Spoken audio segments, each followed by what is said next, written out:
Throwing away your used toner foil sheets seems like a big waste, but do you really want them all backed with black toner sheets? Guess what? You have another option.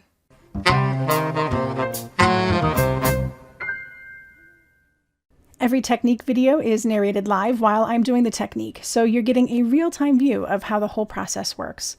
Pull out the supplies I'm using and create right along with me, pausing as you need. Before we get started, don't forget to like this video and subscribe to my channel. I appreciate it. I've spent a lot of time this month doing hot toner foiling, and I have all of these leftover sheets. This is a whole lot of foil to just throw away, and you want to actually put this down onto cardstock so that you can use it for other projects. Now, you might only be familiar with the solid black toner sheets. These are sheets of paper that are covered completely in black toner. And you can cut them down to size, you can die cut them, you can do all sorts of things with them. But what you do first is you run them through your leftover pieces of foil and they grab all the extra. And as this comes off, you can see you have a beautiful foiled piece, but it always has a black background because the only thing that works to transfer your toner foils is black toner. So no matter what you do, no matter what foil you pick from your extra foil sheets here, you're always going to have a black background. And that might not be what you want. You have a choice. There is another tool that you can use from ThermoWeb. It's called the Hot Melt Adhesive Sheets. And this will work on paper. It works on all sorts of mediums, as a matter of fact. You can take your watercolored backgrounds and add your foil sheets to that. You can take patterned paper and add a foil sheet to that. You can even take clear acetates that can be heated up and add your foils to that. So I'm going to show you how to use the hot melt adhesive to get your foil leftovers onto any kind of paper. All right, now even though using the black toner sheets is a very simple process, it's one step, you add your foil to it and you pop it through your laminator. It's not very versatile, right? You get black and the color of the foil that you have. That's all the choice you have.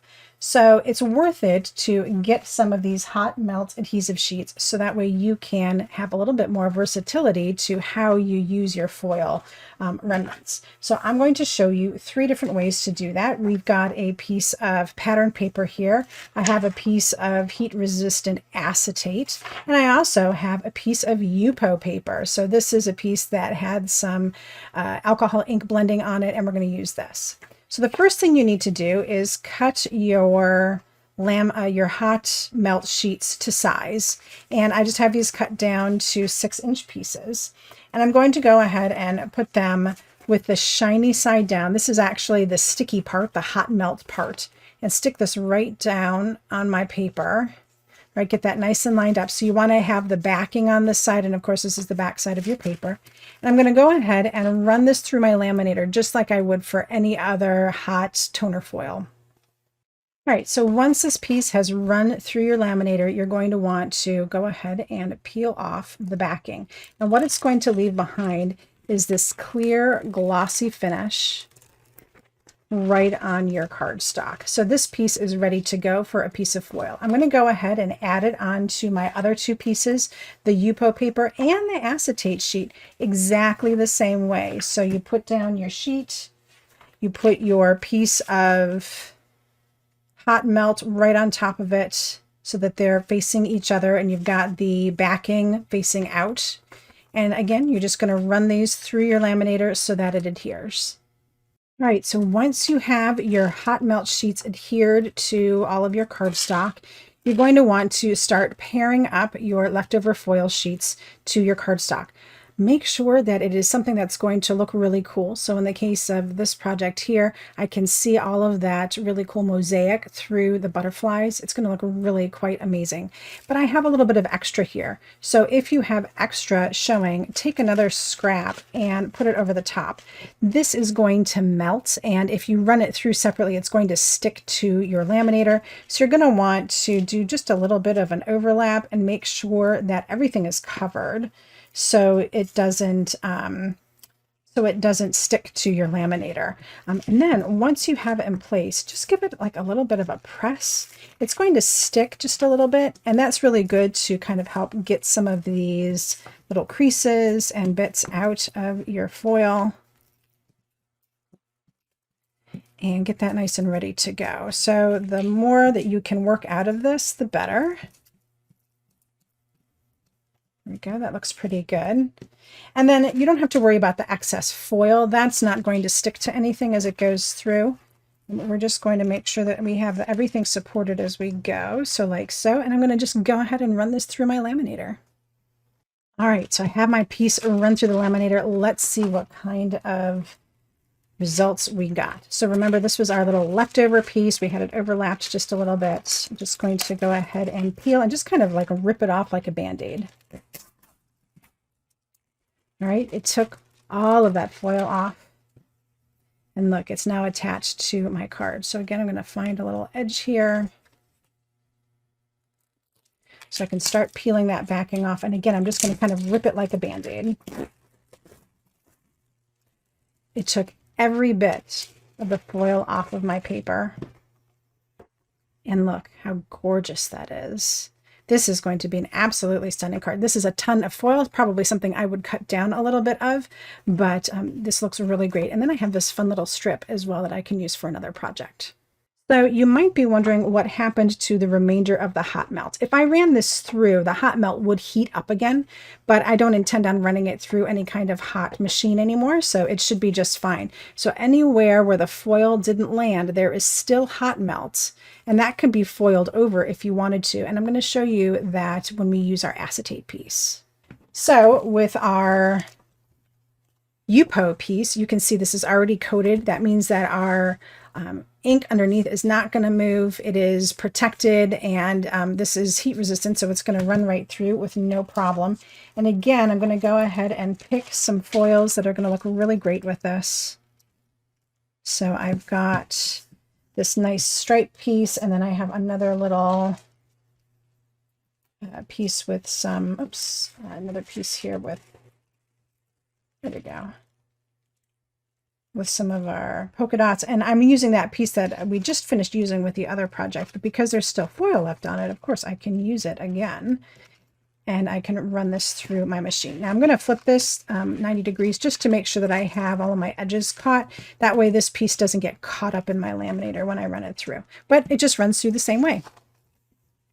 All right, so I have this pulled out again, and I'm just going to let it cool for a second. It takes just a little bit longer for that Yupo to cool. So if you can put it on a surface where it can absorb some of that chill, so it will cool off a little bit. And then I'm just going to go ahead and again rip that right off. And then the same thing with this piece here. You just have to find a little loose edge. There we go.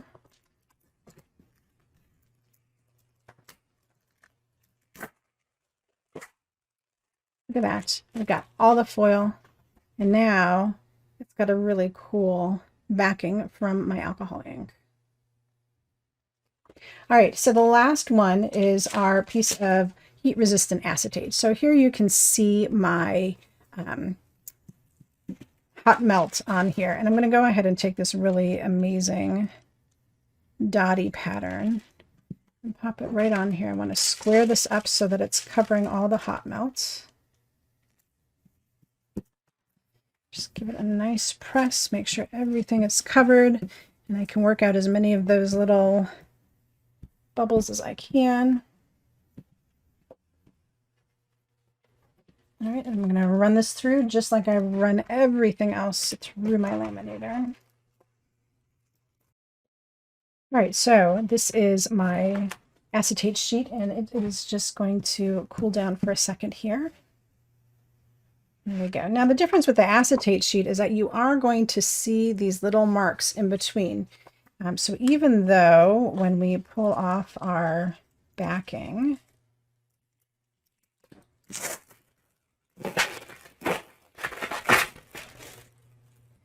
even though we get an amazing result, you are going to see those little spots. So if that is something that bothers you, About the only thing you can do is put another piece of foil on top of it to grab the negative. So what I'm going to do is rifle through my leftovers here and see how this one has like tons of foil on it. I'm going to put it right on top of this acetate piece.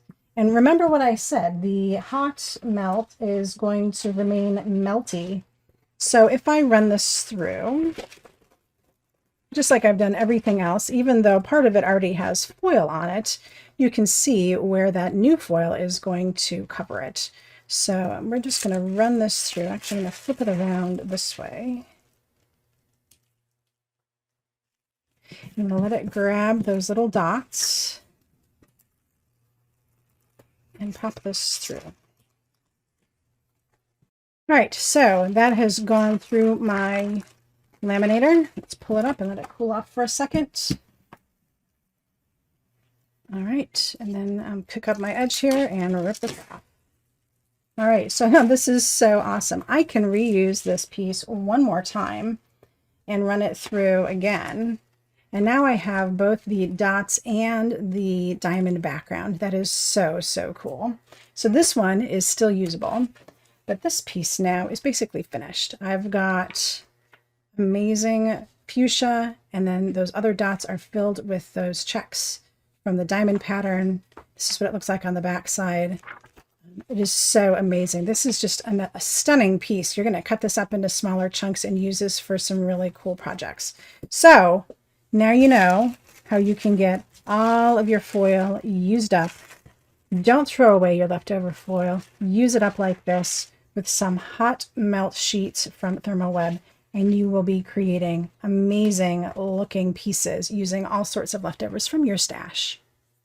I hope you enjoyed this technique and you add it into your toolbox sometime soon. When you give it a try, share it out on Instagram and tag me at NicoleWattCreates. I always love to see what your creative mind is thinking. Thank you so much for spending a little time with me today, and until next time, happy crafting.